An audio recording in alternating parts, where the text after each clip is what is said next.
Hey guys, it's Tio, and we're back with more Union Arena locals. This time we have specified slots versus Kurapika. Now, alright, this is some self-indulgence right here. This match, I don't know who's gonna watch this because these are not very popular decks, but this one's for me. This is for me alone. So, I love Hunter x Hunter. It is my number 2 anime of all time, only behind One Piece. It is the reason I started playing UA at all was because Hunter x Hunter was the first launch IP, and I was like, Kurapika, that's my homie, gotta play him. So I always have a huge spot in my heart for any Hunter x Hunter deck. I always wanted to do well. We did get a few new cards in the US to help all the decks, well, most of the decks. Specified slots actually got a new card with a new Gone raid target on play, draw, pitch, and then can be buffed to buff 500 for each specified slot card you show. So another nice swinger and raid target, as there's a little less reliance on the Killuas now. We got a few new specified slot cards in Volume 2. We got the new Blue Planet to help draw more cards, and things of that nature as well. Kurapika, again, my favorite deck in the game. My first deck I fully altered. It got a new card. It got the 4 costs. 4 costs, 4K, Kurapika, activate main, trash a card to give energy in the front line. A really big help, honestly. A great card. I don't think it's good enough to make it like meta, but a really nice addition. I'm happy they gave it to us. So we're gonna see Kurapika start out here, just a quick 2 energy. A scary matchup for specified slots. It does have the ability to get double damage or enough unique slot names on the field and in your hand, with the Killua having damage too. And your Gone can get impact as well. So you'll have a lot of ways to draw cards, and you can go fast, but you better go fast.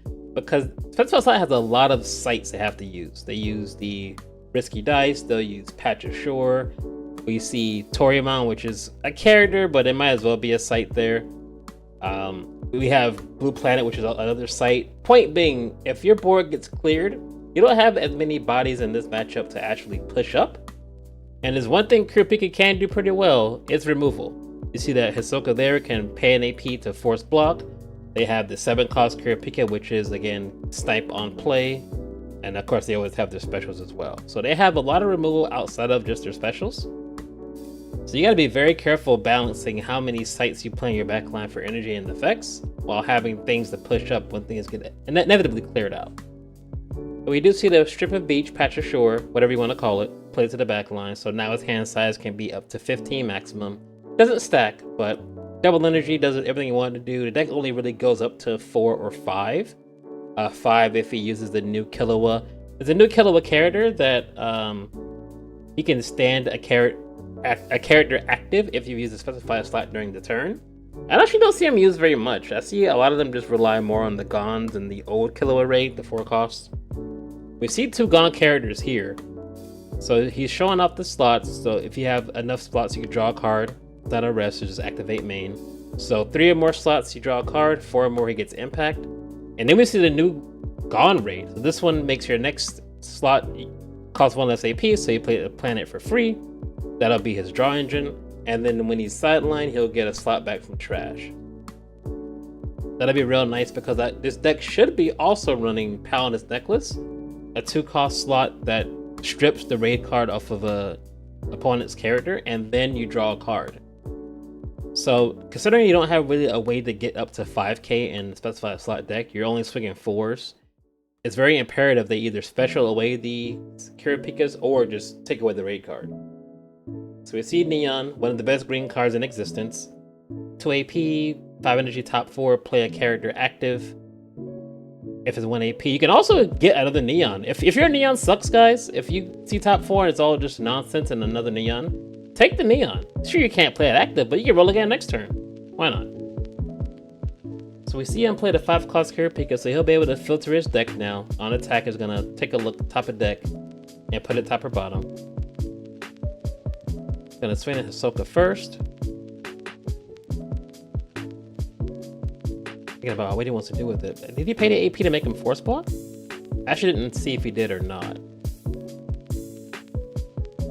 He's talking about maybe he wants to block with the Gone to get a slot back, but I don't think he really has a slot in his trash yet. But he will block with the Gone. Okay. Yeah, unfortunately, I'd be able to get the value from that. The Kurapika takes a look at the top of deck. He's gonna, I think he left it there. It's gonna be impact because he has 6 energy on the back line. A pretty good start here for the Kurapika, already at 6, 1 double away from being able to play a 7 cost.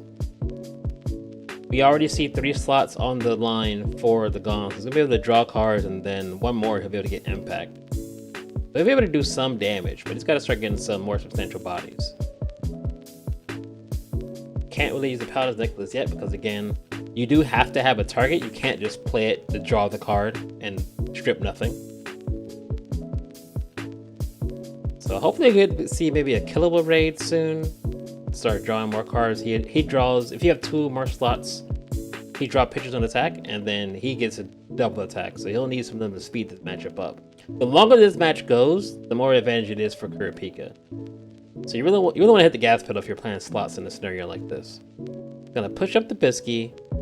Probably just a chump blocker for the Hisoka for next turn. Being the 1K, she's not gonna be doing much.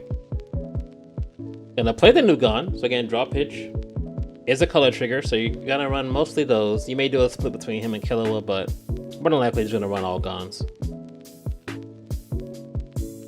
I wonder if he'll even maybe rest the Bisky to get the blue planet black. Because Bisky, you blue planet, you rest the Bisky to bring it back to hand. Then you can play it again to draw another card. So he's showing off the Power Necklace. He said, I do got it on me, so be wary. But he's showing off so he can draw the card with the Gons.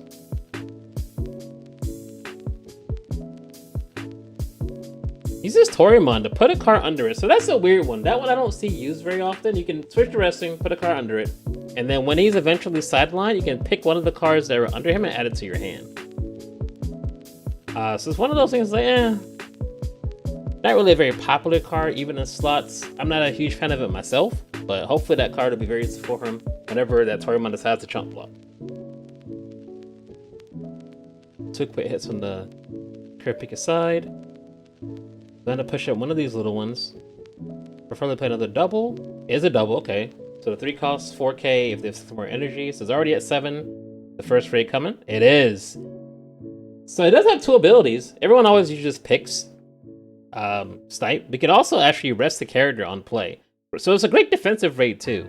It's kind of hard these days with all the removal and the Kenshins to have 7 energy on your turn. But it can be a defensive raid to rest the body. So he has the first 5K. He's going to snipe impact something. Probably one of the character Gons. But the important part is that I'm not sure if the slots has a special yet. But he does have the Power Necklace, so he has to be wary of that. I wonder if you even in that scenario just double raid knowing one's going to get stripped. I also wonder in that scenario, maybe you think about possibly raiding your 7 cost Kurapika on a better body. Especially out of life, so that'll help. So he'll use it on the Hisoka, that way he'll still use the Power Necklace to draw a card. Because if you know you're gonna get stripped of your raid target, you've seen the Power Necklace in his hand, he showed it last turn to draw a card. Maybe you think about raiding on the 3 double energy. I mean, yeah, you go down a double, but at the same time, when he strips your raid, you'll still have a substantial body. Because now when he uses it, he's gonna be down to 1500, and he's not gonna really do much of anything. Yeah, push up the 4K, not ready to chump block with the Torimon yet, so that card is still held hostage. But he uses Activate Main to draw the card. Energy is not a problem, again, unless he runs the 5 cost Killua. It only really goes to 4. Another card under the Torimon. Wow.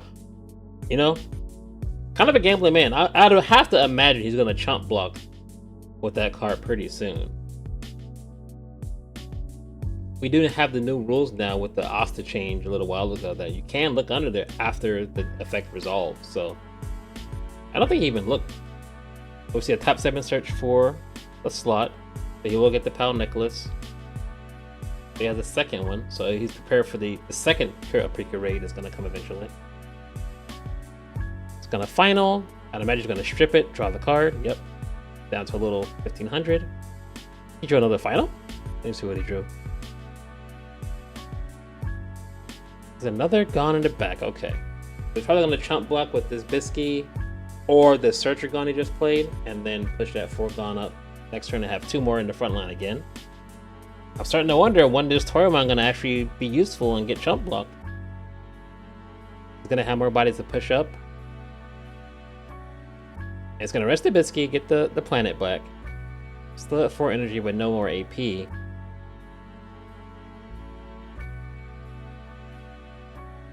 Holding off for his turn. Maybe he's thinking about what he's gonna do next turn. Oh, he's showing off the planet. Okay. So he has the impact. Gonna get a final. And 4K. So 500 per unique slot name. He might block with the little 1500 unless he has another raid in hand. Yeah, he sure does. Okay. So still in a good spot energy wise. Still at 6 energy. Still has some substantial bodies. He could push up if he needs to. The Kurapika 5 cost still has impact because he has 6 energy. He can play another double and push up one of these 3 cost doubles. Oh, we're going Neon time. Yes! Second Neon, we have our top 4. Play at active or add to hand. This time if he raids, he should do it on definitely one of the 3 costs. If it is a raid.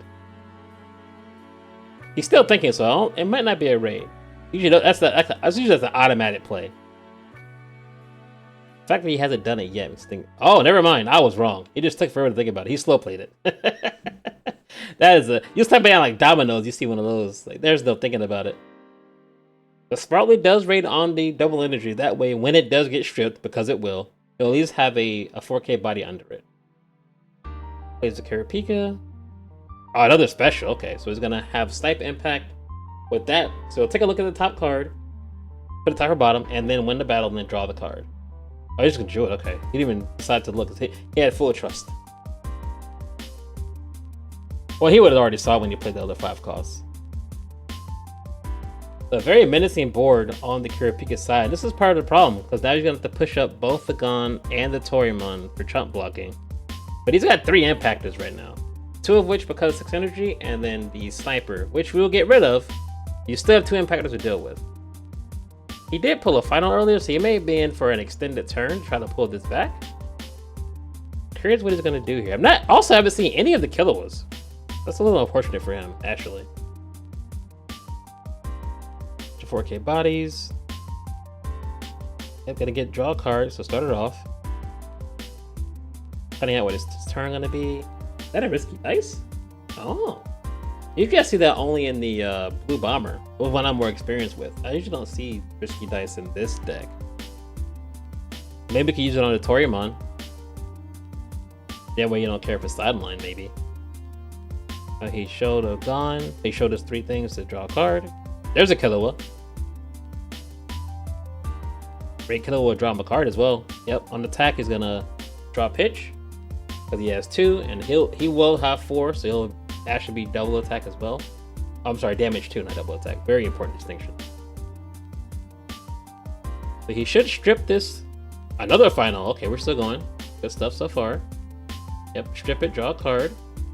Still 4Ks though. So this damage 2 Killua is probably gonna get chump blocked by the 1500. He'll still have 2 4Ks impacts to worry about. Plays a risky dice for free off the Gon raid. So all things considered, a pretty decent recovery. But those 2 impact Kurapikas on the side are gonna be pretty rough for him. Couldn't get rid of all the impactors. Unfortunate for the slots, but we'll see if we can maybe pull it off somehow. Gotta go with the damage 2 first. Also draw the card. Not sure what he's gonna pitch from that. Oh, it's just draw, it's not draw pitch. I'm thinking of the color killer was draw pitch. 24. He'll probably take it? Yeah. He's feeling, alright, I have 2 impactors already. I'm not in any danger. I'll take down. I'll keep my bodies. Not really many nullified impacts in specified slots, so not much of a danger to worry about having Kurapika blocked. As long as he stays at 6, they'll both still have the impact. Oh, plays 2 of the... Okay, plays the 4 cost Kurapika and a 2 cost, so it's still at 6. No raids, but 2 impactors. First hit's going to be a color trigger. They're all 4Ks, the one can get bounced. And the second impact, not a final. That's gonna be it. And Kurapika, my favorite deck of all time, pulls it off. I wish I saw a little bit more of those alts on that side. I haven't seen these base cards in a while. But yeah, a rough matchup for slots. Like I said, if you're not going super fast, by the time those Kurapikas start coming out, if you don't have all your slots, you don't have all your PAL necklaces to strip them, those 5Ks are a problem. They stop all your characters. No one else can swing that high, so it can be a big issue. So I don't apologize for this biased match of Hunter x Hunter versus Hunter x Hunter. I'll probably never see it again, because no one likes these decks but me.